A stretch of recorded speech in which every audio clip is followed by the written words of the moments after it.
All right, well, hey, good morning. Welcome to Momentum. My name's Seth. It's so good to have you with us today, especially if it's your first time. Thanks for joining us, whether you're traveling or just stumbled in here. We're super thankful to have you here with us today. Who's decorated for Christmas already? Yeah. Anybody not decorated? We'll shame you later. It's okay. No, I'm joking. All right, hey, speaking of Christmas, though, I do want to say, I want to give Christmas Eve plans because they're going to need a little bit of explanation. But I think once you kind of hear the whole scope of it all, you'll be excited. It's a good thing. For us, we typically do Christmas Eve on, obviously, December 24th. A year like this, it would fall 3:30, 5 o'clock would be our normal rhythm. But this year, thinking through it, it brought into all kinds of questions. As you can see, when we do two services, it's packed, and Christmas Eve, we go up in attendance. So the question was, are we doing 3 services? Do we need 4 services? Do we do some on the 23rd, some on the 24th? All that logistical chaos. So here's what we're doing, and then I'm going to give you the rest of the backstory to it. We're going to do one gathering on December 23rd at 7 p.m. It will be an outside candlelight gathering at the new land. And here's kind of the whole story behind it is in the mess of trying to figure out 3, 4 services, all of that was one piece of conversation going on. The other side of the conversation going on is we've been in this construction process, which is finally moving and exploding, and it's awesome. Like this whole past week, they paved the lot, they've striped the lot, all those great things are happening. But it has honestly caused this little bit of thing inside of me and several of us where I don't think we've gotten to do the things at the land in the building that we thought we would going into the process, meaning gather there, do prayer nights there, walk the building, give tour updates, all of that. But when we do Easter there, and then a few weeks later, a mezzanine collapses, and there's still these giant, 1,000-pound beams that are unsecured, can't really get people together there. You know what I'm saying? So it's some of that. So we went months without being able to have anybody there. And then when we finally could get some people there, everything was so backlogged, all the construction was happening at once. So it's kind of been it where we couldn't be able to be there and be a part of watching and be a part of this thing going up. So those two conversations going together, we said, let's just do our Christmas Eve gathering out of the land, under the stars, candlelight. Our Christmas series is called Heaven Breaks In. It's pretty amazing to be able to stand under the stars, candlelight service at night, do it out there. The reason we're doing the 23rd is because that's a lot of logistics for us to have to figure out how do we get sound equipment and all of that stuff out there. And you've got volunteers involved. So to try to do all of that logistic stuff, which means a ton of tear down afterwards, that'd be really rough to do with volunteers and all the tech equipment on a Christmas Eve night. So we're going to do it the 23rd, 7 o'clock. We'll be sending out emails. You won't miss it, but you're hearing it here first. Boom? Good. All right, so today, we're going to finish the series we've been in called Wait, and here's a little bit of the tension with this, is that I know we're ready to move on from the hard, heavy stuff. It's been 3 weeks of heavy. This series has been talking about what do we do when we're in these seasons of waiting? And one thing that's universal to all of us is waiting's not fun. I said it week 1. I'm saying it week 4. I hate the jingle that goes with that song because I don't like it. I don't like doctor's offices. I don't like waiting. I just want things to happen, right?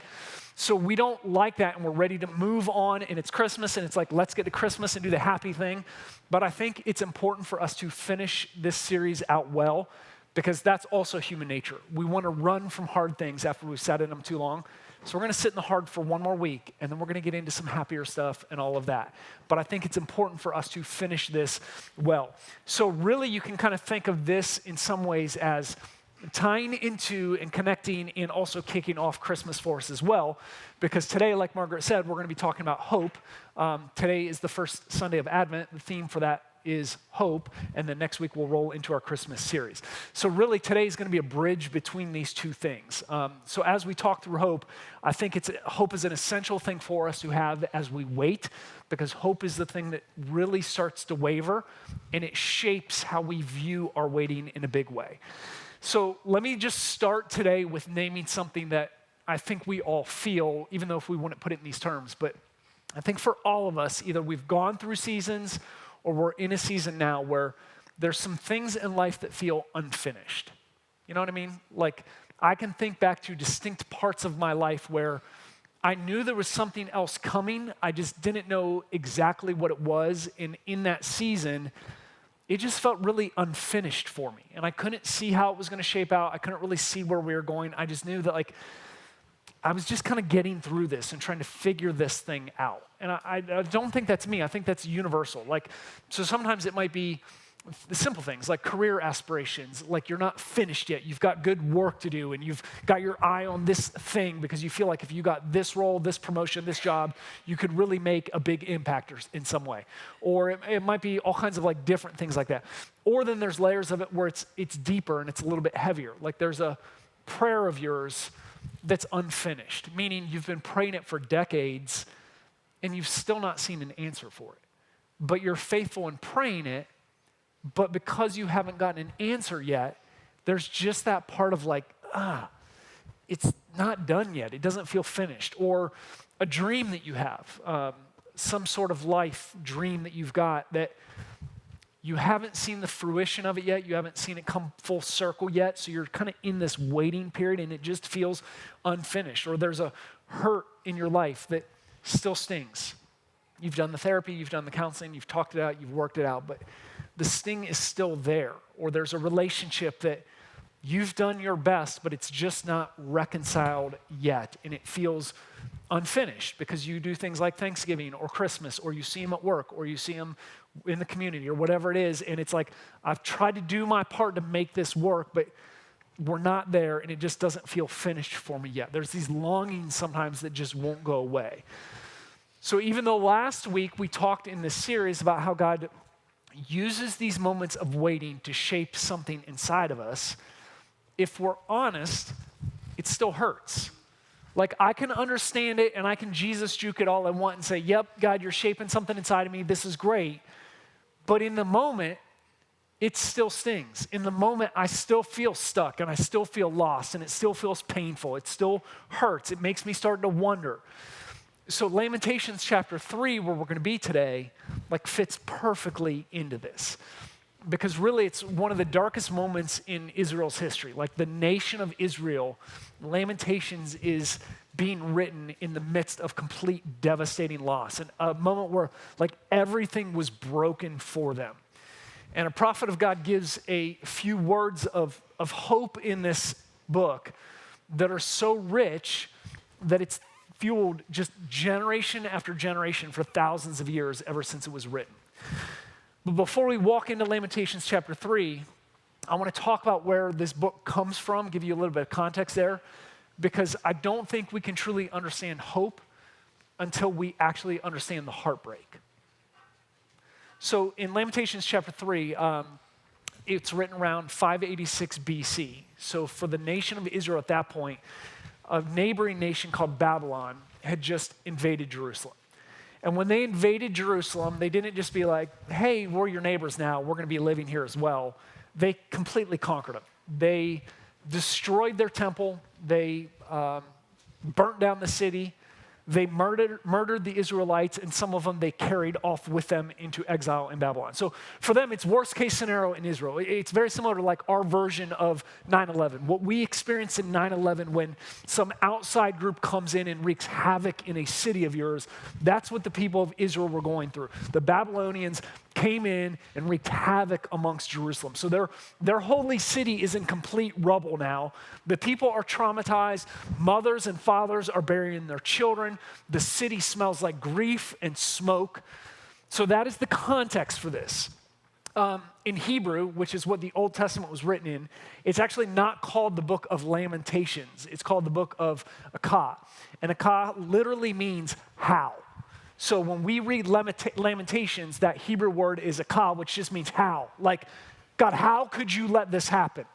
That's what the author is expressing. How? How could you let these people do this to us? How could you let us suffer like this? How could you let this keep going on and on and on like this?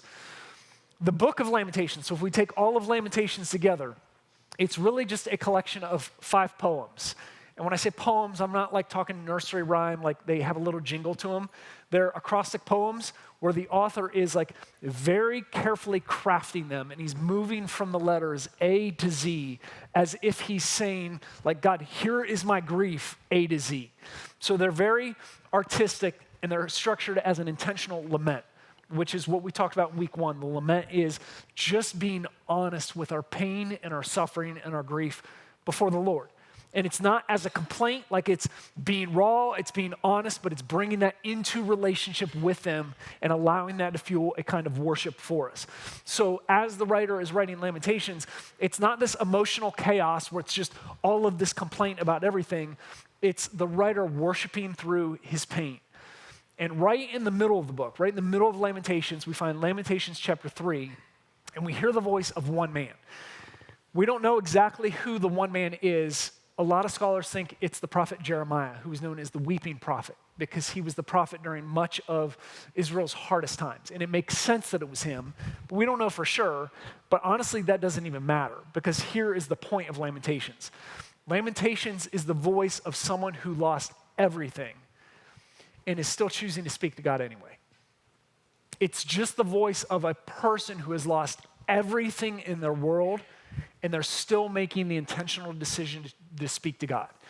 And chapter 3 is like the emotional center of the book. So if Lamentations is a hurricane, chapter 3 is like the eye of the storm, where hope and despair kind of merge together.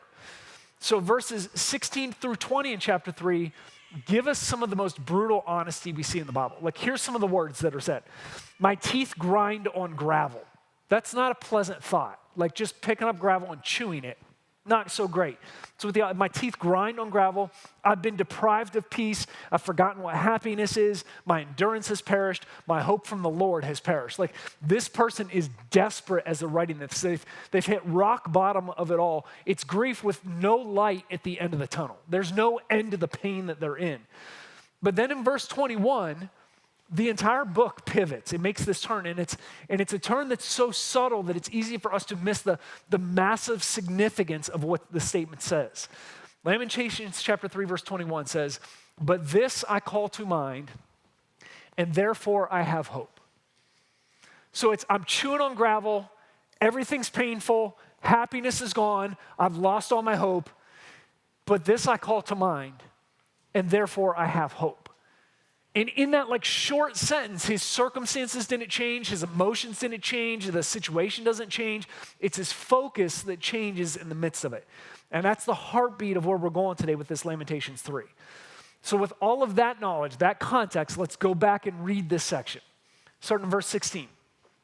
The author says, he's made my teeth grind on gravel and made me cower in ashes. My soul is bereft of peace. My soul is void of peace. There is no peace left in me. Everything is gone. I've forgotten what happiness is. So I say, my endurance has perished. So has my hope from the Lord. Remember my affliction and my wanderings, the wormwood and the gall. Like this, the suffering I feel. My soul continually remembers it and is bowed down within me. This man is broken. Everything is gone. All I feel is pain. All I feel is suffering. There's nothing good inside of me. There's nothing good happening in my world. It is pain and suffering all around. Like, these verses are not pretty, and they're not supposed to be pretty. I think this is what real lament looks like. It's just our brutal honesty before the Lord. It's someone who's telling the truth about their pain in relationship. So it's, I have no peace. I don't even remember what happiness looks like. My hope is shattered. It is gone. Like, those are the words in the Bible.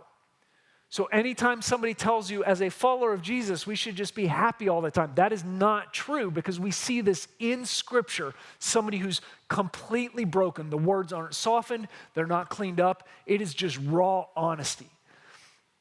But that kind of honesty is really the setup for hope.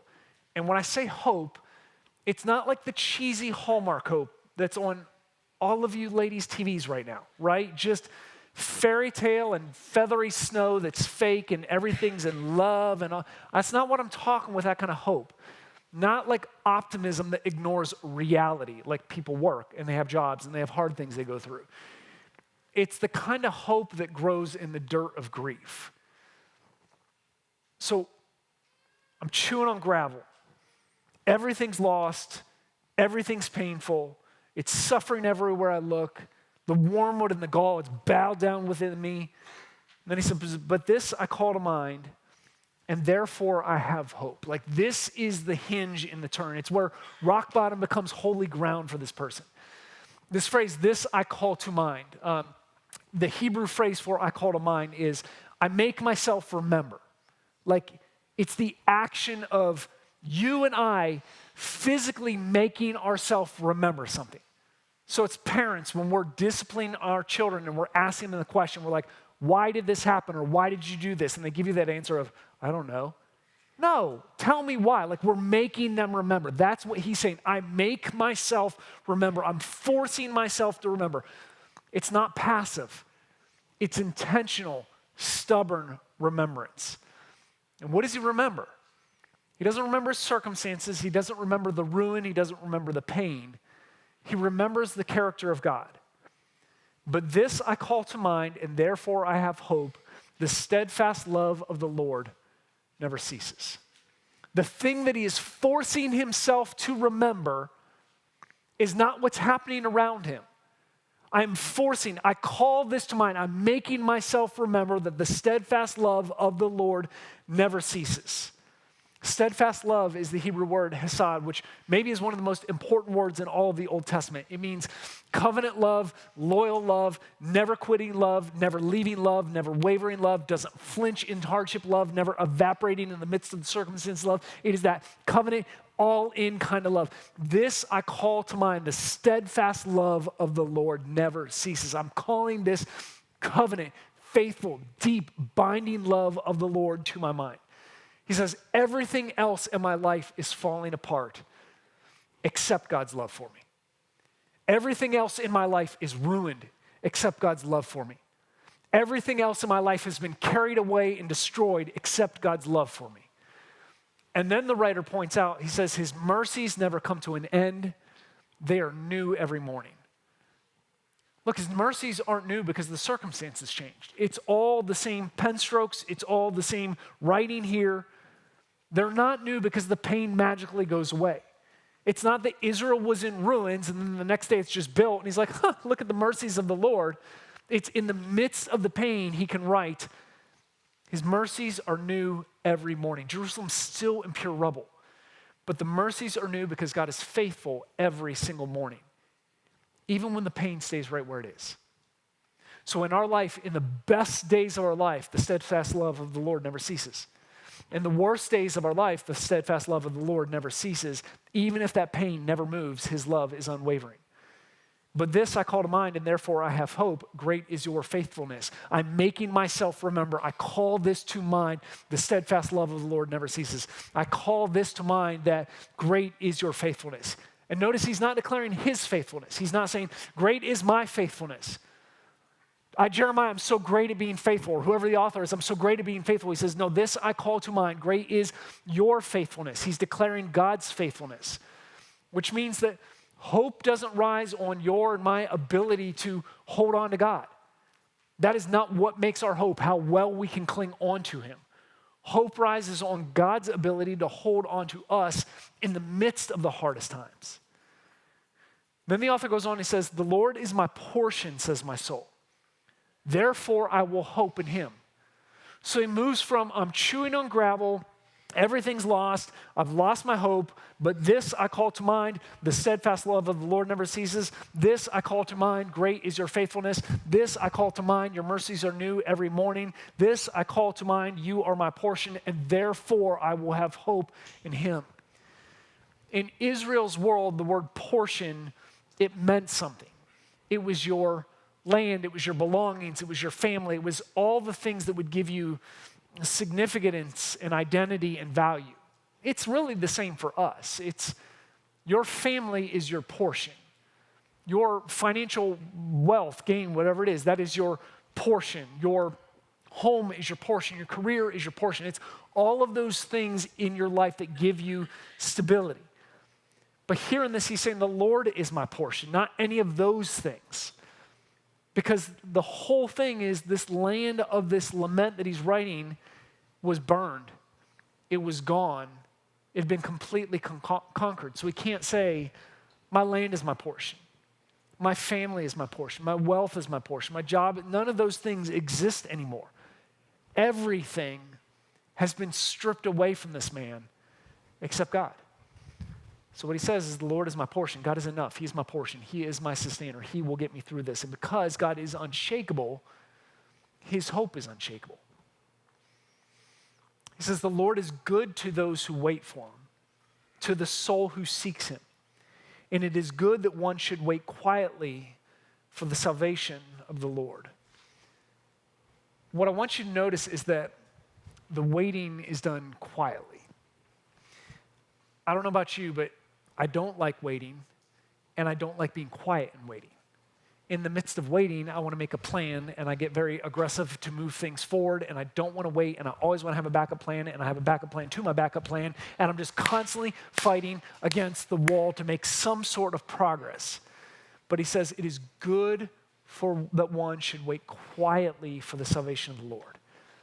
The waiting isn't panicked, it's not frantic, it's not striving.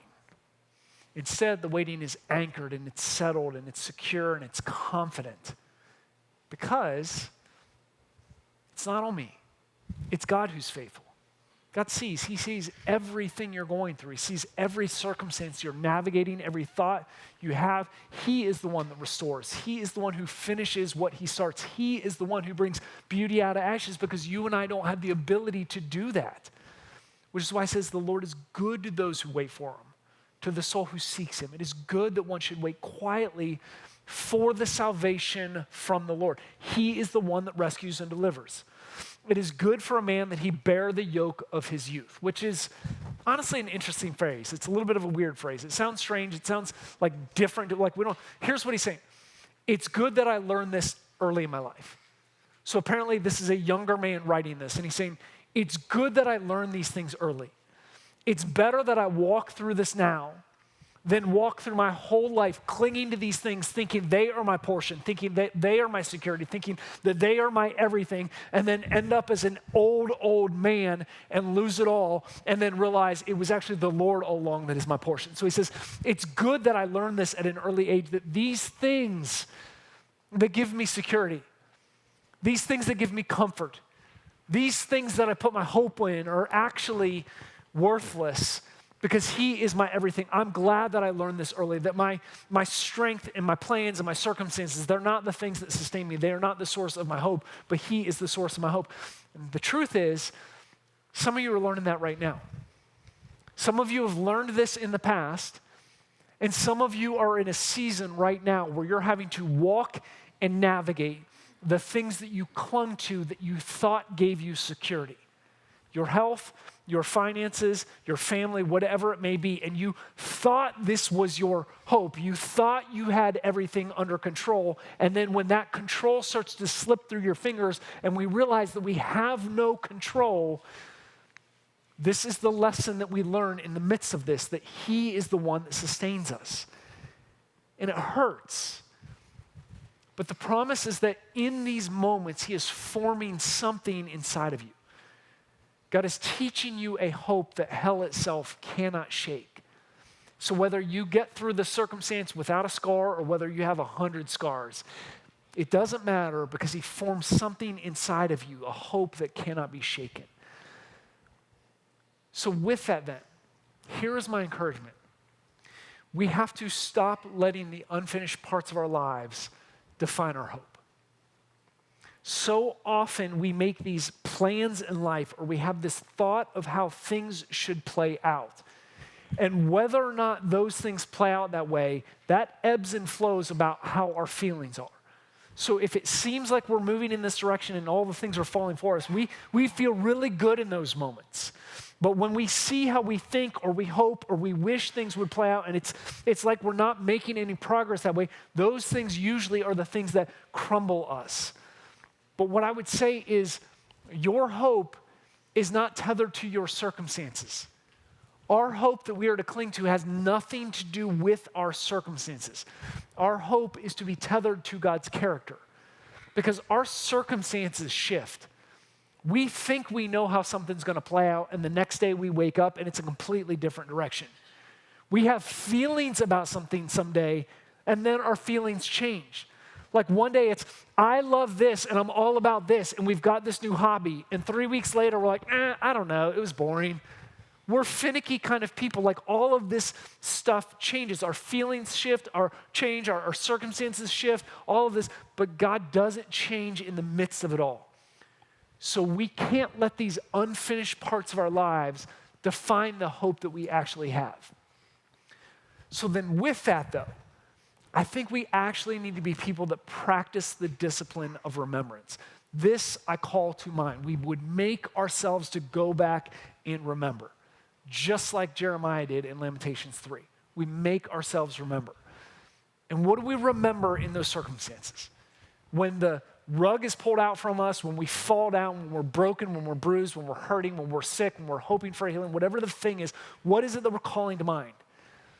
It's things like God's past faithfulness. We're calling to mind how he's moved and how he's worked in the past for people that went thousands of years before us and how he's moved and been faithful in our own lives. We're calling to mind God's kindness to us and how he's shown us grace and kindness. We're calling to mind God's track record of how we've prayed these things before, and there have been times when he's answered our prayers. And maybe in this moment he hasn't answered it, or he hasn't answered it yet, or maybe he's not going to answer it because he's going to do something else. But we're calling to mind his track record of his faithfulness and his working in our lives. We're calling to mind his presence in the midst of the storms that we've been through before. We're calling to mind the grace that he gave us that carried us through the hardest times of our life. And here we are 3, 4, 10, 15 years later, and we're still standing because he gave us grace. He gave us new mercies every single morning to get through those hardest times. So then years down the road, when we go through the next hurdle, the next hardship, the next circumstance, we are calling to mind, we are forcing ourselves to remember, he got me through that then, and he's going to get me through this today. We're making ourselves remember this. Hope grows where remembrance is planted. So it's good for us to remember how the Lord has moved and remember how he's worked, because it grows hope in our hearts and in our lives. And then my last one is, let worship be the way that you rebel against despair. I am not a passive person. I don't like sitting back. But this is one area where we can take control and we can fight the enemy's schemes in some of this. When we think of worship, we tend to think of collective singing like this. We might think hands in the air. We think of like positive, happy feelings. That's a portion of worship. But a bigger thing with worship is how you fight for hope in the middle of the waiting. When things are really, really hard, that in the midst of your pain, in the midst of your tears, you would sing through them, that you would live a life of worship through them, that you would be positioned, because worship moves your eyes off of yourself. When all I can see is my own situation, and when all I can see is how hard things are in my world, I am just looking at myself constantly, and that is when I'm chewing on gravel, everything is gone, I have no happiness, I don't even know what happiness is, my hope is gone. But in those moments, when I can stop looking at myself and look beyond and look at him, it forces me to see something greater than my circumstances. It recenters my heart. Worship says my circumstances may be completely chaotic, but my God is not. My life may be a wreck, but my God is not.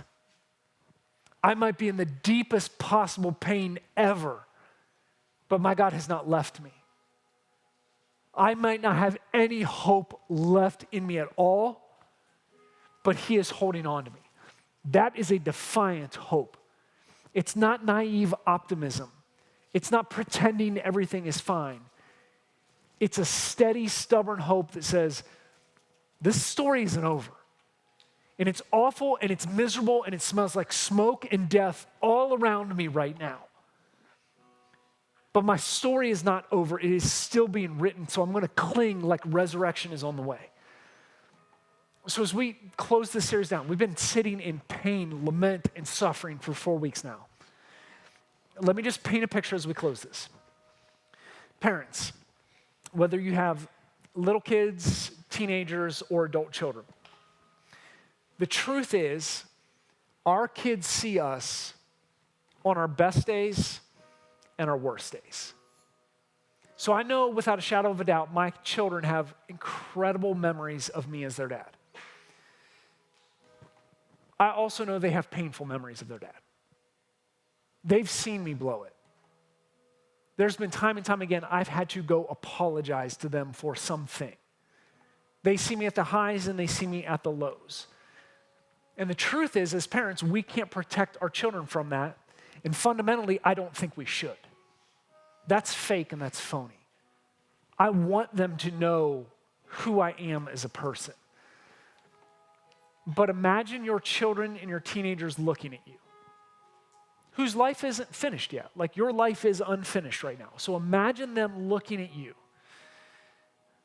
and being able to say, man, like with everything I watched mom walk through, with everything I watched dad walk through, what I watched them walk through in this season, it was so hard. I remember the fighting. I heard the fighting. I saw the tears. They made the apologies. I watched them struggle with this. I saw them sleepless nights. I saw them tired. I saw them weary. I saw them ragged. I saw them short fused. I saw them in the worst of the worst.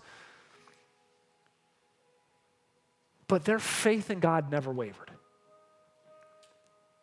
Can you imagine how that would build your child's faith? To see a mom or a dad in the hardest of times cling to a faith that doesn't waver. Can you imagine how that would impact their own spiritual development? Or the marriages in this room. Just imagine with me a marriage that doesn't collapse under sin and disappointment, but instead is strengthened because it's built on the idea and anchored in the understanding that God is faithful. And he loved me and accepted me when I was at my worst, so I'm going to choose you and love you when you're at your worst, and we're going to get through this thing together. And just like my spiritual development didn't happen like that, it might take us months or it might take us years to resolve this thing or these things that we're working through. But by God, we're committed to it and we're going to make it through it. And we're going to do this thing because God has been faithful to me. He's faithful to us. We're going to be faithful to one another. We might fight, we might argue, we might lament, and we might have to apologize to one another, but we're going to get through this thing.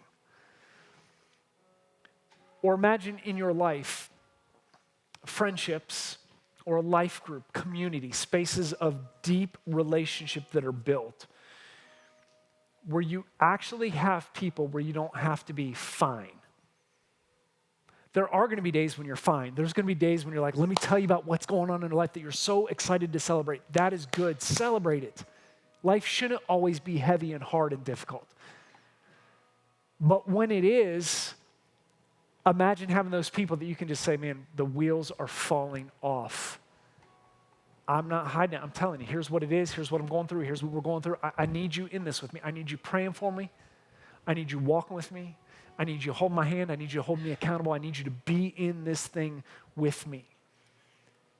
People and places where we can share our darkest moments with, and in those relationships, find the courage to keep on going. Or my last one.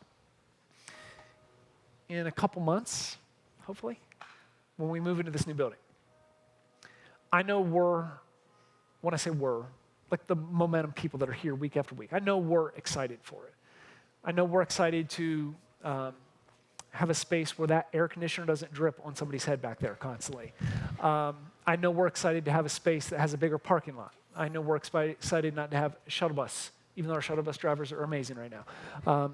I know we're excited to have more storage. I know we're excited to have a bigger stage. I know we're excited to have more room. I know we're excited for all the new things. I know we're excited about all of those things. But what if our excitement wasn't just for us to have more space to spread out? What if our excitement was for us to have the possibility in ways we can see and ways we cannot yet see to be a beacon of hope in our community for all the ones in our lives that don't know Jesus? What if our excitement is we've got this land that is more land than we even know what to do with? How could we partner with the community and be a beacon of hope for people with just raw land? I don't even know that answer yet. But what if that was the thing stirring excitement inside of us of all of the endless possibilities that we have to be a beacon of hope in our community? What if that's where our excitement lied for that?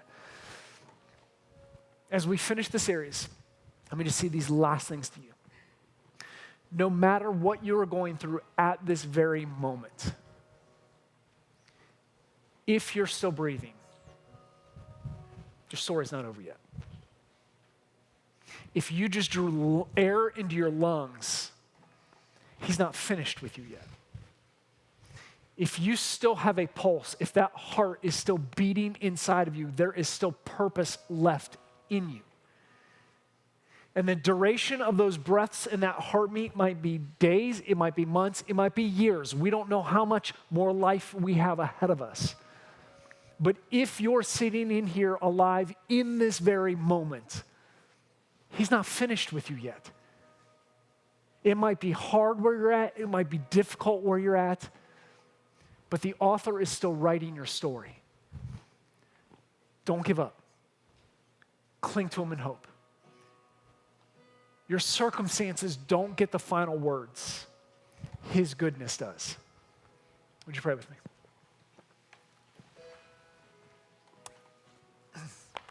Father God, it has been 4 weeks of heavy. It's 4 weeks of pain and suffering and lament. It's 4 weeks of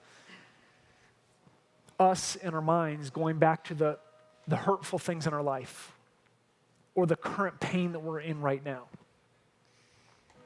And God, that's not fun for us as humans. And everything in human nature wants us to run from that. But God, I'm glad you allowed us to sit in it for a while. The process to learn to feel. I mean, we are humans with feelings. So God, I'm thankful that you would give us space to do that. God, for those that are walking through the valley right now, God, I just want to pray over them. God, I ask that you would bring them peace, that you would give them courage in the midst of the storm. God, I pray that you would be developing something inside of them that would just bolster just an unshakable hope in their life.